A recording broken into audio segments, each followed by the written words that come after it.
Assalamualaikum warahmatullahi wabarakatuh. Apa kabar anak-anak?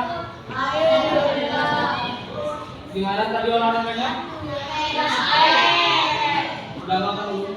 Sudah siap belajar dulu? Sudah siap sholat? Hari ini kita akan belajar IPAS mengenai sifat-sifat bunyi yang akan dilakukan melalui percobaan yang insya Allah seru. Kemarin sifat-sifat bunyinya udah sampai mana? Sampai jenis bunyi yang ultrasonik kayak gitu. Udah sampai ke melambat pun yang dipantulkan. Nah, kita akan membahas bunyi, sifat-sifat bunyi yang ada beberapa. Yang pertama, sifat-sifat bunyi yang bisa merambat melalui zona padat, bisa melalui zona cair, dan juga melalui udara. Terus bunyi juga bisa dipantulkan, kemudian dapat diserap dan merambat ke seluruh ruangan. Yang pertama, misalnya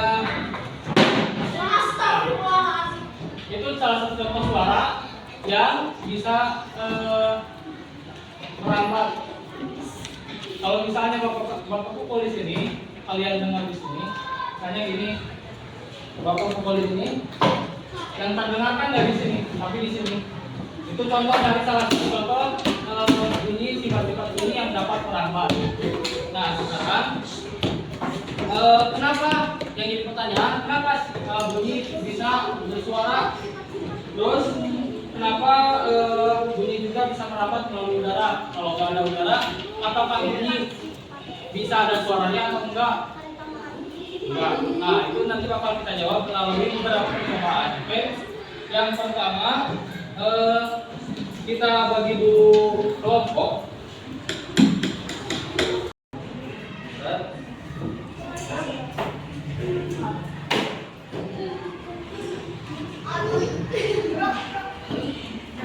Nanti ada yang nulis satu ya.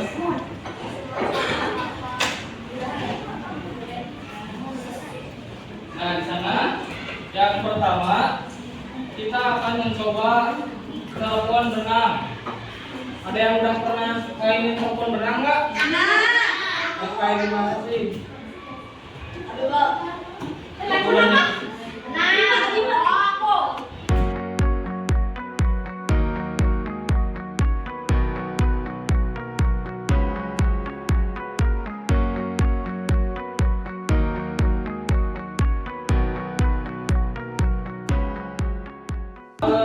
Percobaan yang kedua yaitu teriak di tempat yang kosong. Sebenarnya kalau di sini susah ya, soalnya sampai orangnya banyak. Tapi bapak kayak gini juga, ternyata ini ada pantulan dari tembok setiap ujung, itu namanya gaung. Jadi kalau misalnya bapak teriak kayak gini, dipantulkan lagi, jadi suaranya tambah besar. Selanjutnya percobaan yang ketiga, apa percobaan yang ketiga?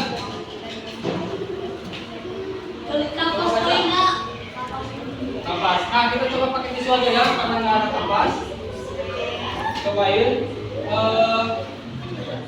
Satu orang ada yang pakai, satu orang yang ngobrol.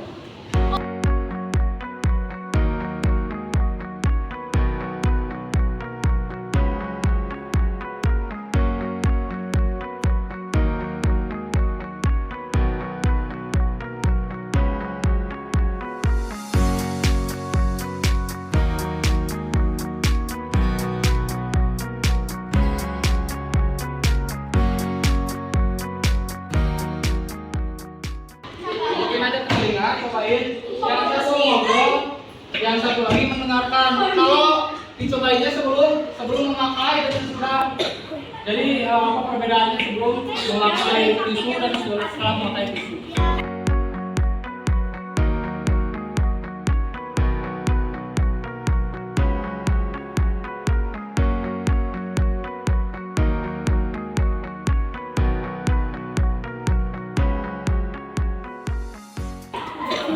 Dan yang terakhir, pensil kalian sama teman-teman kalian yang sebangku, coba pukulin yang satu coba pukulin ke meja, yang satu nulis.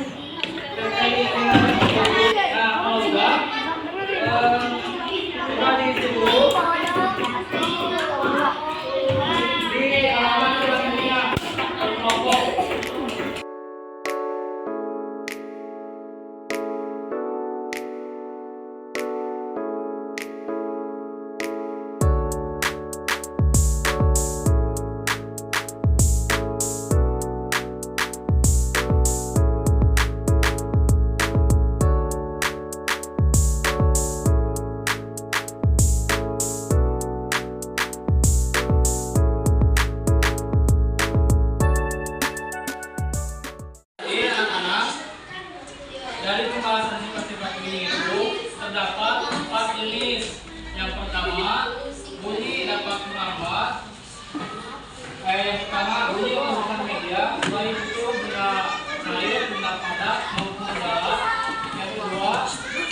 bunyi dapat dipantulkan.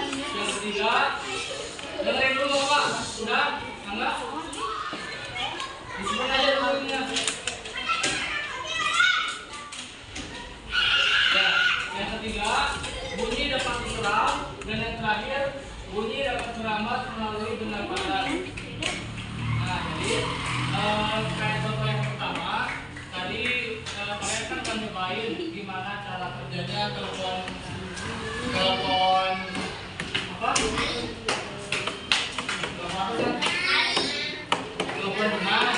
Telepon benang itu kan dia dapat merambat melalui benang. Berarti dapat disebutkan bahwa cara kerja telepon benang ini bunyi dapat merambat melalui benda padat. Bahwa dari percobaan tadi, bagaimana cara kerja tisu menyerap suara, di mana sebelumnya kalian kalau dengar kayak gini obrolan kalian jadi kayak berisik banget ya. Setelah kalian pakai si tisu itu, bakalan jadi lebih jelas suaranya. Jadi yang terlihat jelas di luar lebih ke saring, jadi keserap. Hasilnya apa?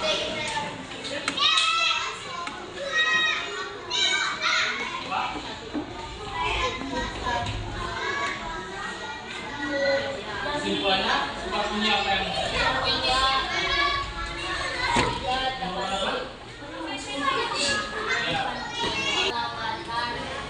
suara dan kesimpulan sifat bunyi diserap bergema. Biar kalian lebih paham lagi mengenai materi ini, kita main sedikit permainan. Bapak bawa dadu. Oh, dadunya besar sekali. Setiap satu orang bisa lempar, terus buka sticky notes yang di depan sesuai warnanya.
Ketika dapat diserap dan merambat melalui benda padat. Jadi kalau perlukan media itu kita butuh alat buat mewarnai suaranya. Misalnya kayak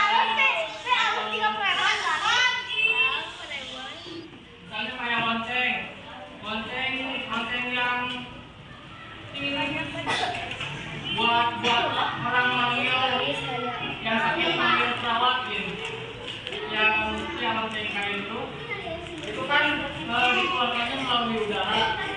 Yang memantau dalamnya itu merupakan media, jadi bisa lewat media udara, benda cair ataupun benda padat. Ada yang bisa nyontohin guys setiap satu kelompok dari masing-masing sifat bunyinya. Ayo cobain.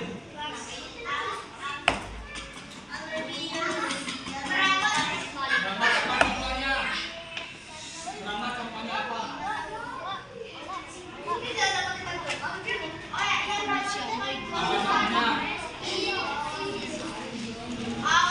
Apa itu? Yang dapat dipantulkan.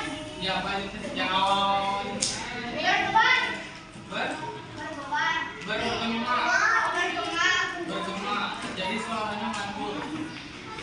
kelompok yang lain? Baru satu kelompok? Coba.